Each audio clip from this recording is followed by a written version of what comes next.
Just ahead, Tonya's fans say she got gypped by the judges. That story is next.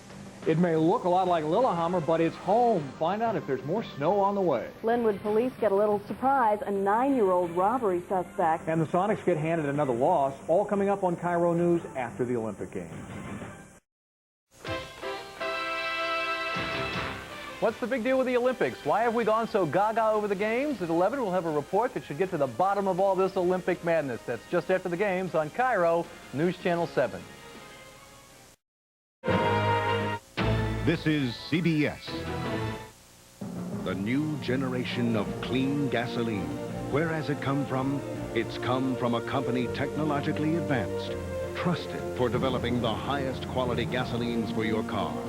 From people who believe it's possible to clean more vital engine parts for lower emissions, the highest performance, the best mileage. Look for the new generation of clean gasoline. Where has it come from? It's come from a star. What'll $199 get you these days? Maybe half a dozen garish ties, or 2/3 of a leather jacket, or 3 pair of tennies. Or it'll get you into a new Ford Ranger. Because right now you can lease a Ranger XLT for $199 down and $199 a month for 24 months. Plus you get a bumper-to-bumper warranty and a long list of options. $199 down, $199 a month, 24 months. I mean, come on, what would you rather have? A new Ranger or 4 bowling balls? A new Ranger or scuba lessons? A new Ranger?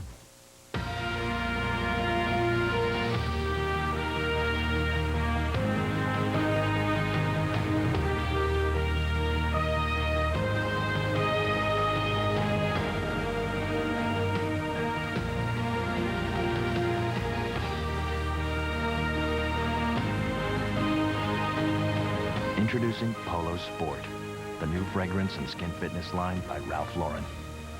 Exclusively at the Bon Marché. Start your weekday mornings with Gary Justice on KIRO News Channel 7.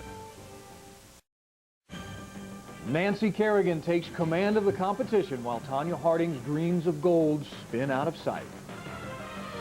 This is KIRO News Channel 7 at 11. Good evening. It would take an amazing routine and disaster by others for Tonya Harding to have a chance at a medal in the Olympics. A mistake by Harding and near perfection by Nancy Kerrigan marked the long-awaited night of skating. It has been 7 weeks since Kerrigan was attacked. There was no sign that her knee was bothering her tonight. KIRO's David Curley with a look at the competition and how it was viewed by some Seattle fans. With hands together and eyes up, Tonya Harding stepped onto the ice. She tried to psych herself up. But only a few seconds into her routine, a misstep on the first jump.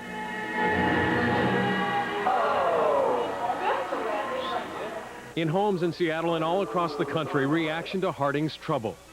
But the skater facing legal trouble was able to complete her routine, a routine that seemed uninspired. She received polite applause from the crowd and marks from the judges, which probably rule out a medal.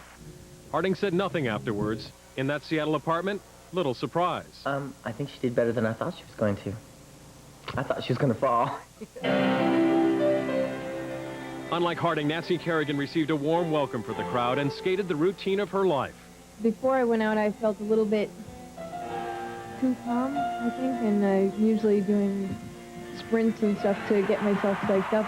A little bit double axel. Kerrigan hit each of her jumps on the mark. Even Tonya Harding applauded the near-flawless performance. The crowd rewarded Kerrigan with flowers. The judges rewarded her with marks that put her in first place. To go out there was really exciting, to have all the crowd behind me and everyone at home as well. I was really excited. I knew I was capable of this, and I'm really glad this is what happened. I mean, I skated real well. I'm proud of myself. A remarkable finish for Kerrigan, but the results tonight are only 1/3 of the total scoring. It is Kerrigan, followed by Oksana Bayul of the Ukraine, followed by Surya Bonali of France. Both are considered very strong in the long program, which is set for Friday. Katerina Witt is 6th, Tonya is 10th. Tonya will try the triple axel on Friday, the only contestant to do so. She says tonight she has nothing to lose.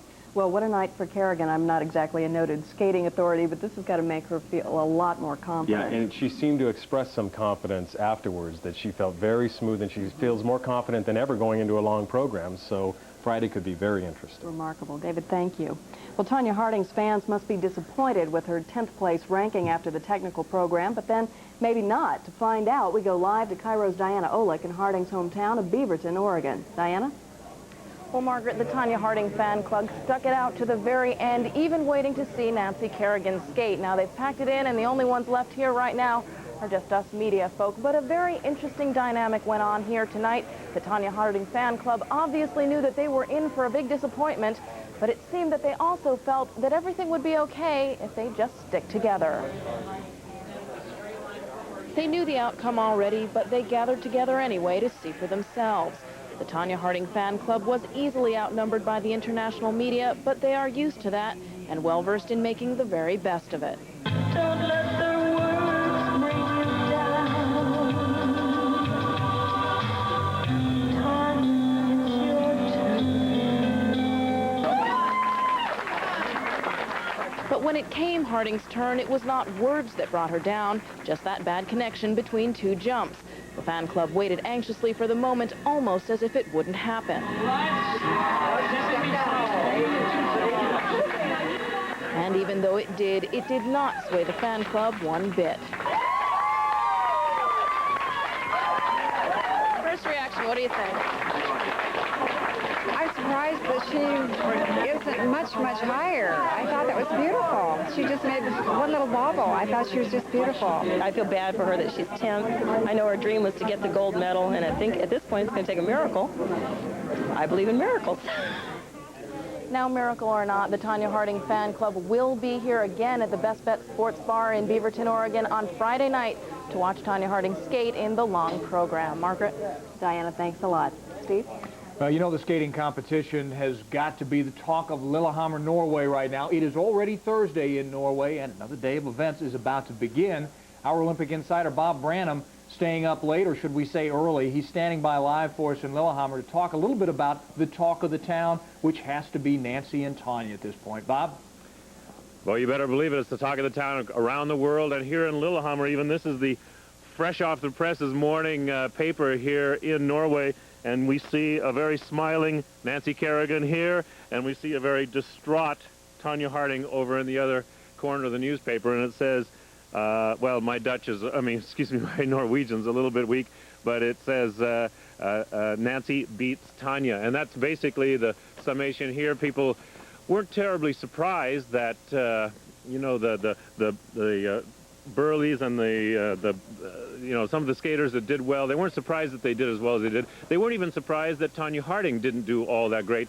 But I think there was a fair amount of surprise that Nancy Kerrigan did as well as she did. She's not considered to be an odds-on favorite to win the gold medal, but boy, she just performed flawlessly. Even we looked at the videotape in slow motion, and skating experts could find barely the tiniest flaw in her performance. Just a magnificent effort on her part. And of course, Tonya Harding didn't do so well. She's in 10th place at the moment, and for her to get any kind of a medal at this point is not out of the question, but it's considered highly unlikely at the moment. So there's quite a bit of surprise in this town, but there's quite a bit of interest in this and quite a bit of support for Nancy Kerrigan here Bob, in Lillehammer, let me interrupt real quick, and let me ask you, if now we have put this part of the Olympic Games to rest, people can concentrate, media can concentrate on some of the other stories here. Is that kind of the talk, or are folks still looking toward Friday night and these two pitting against the other top skaters?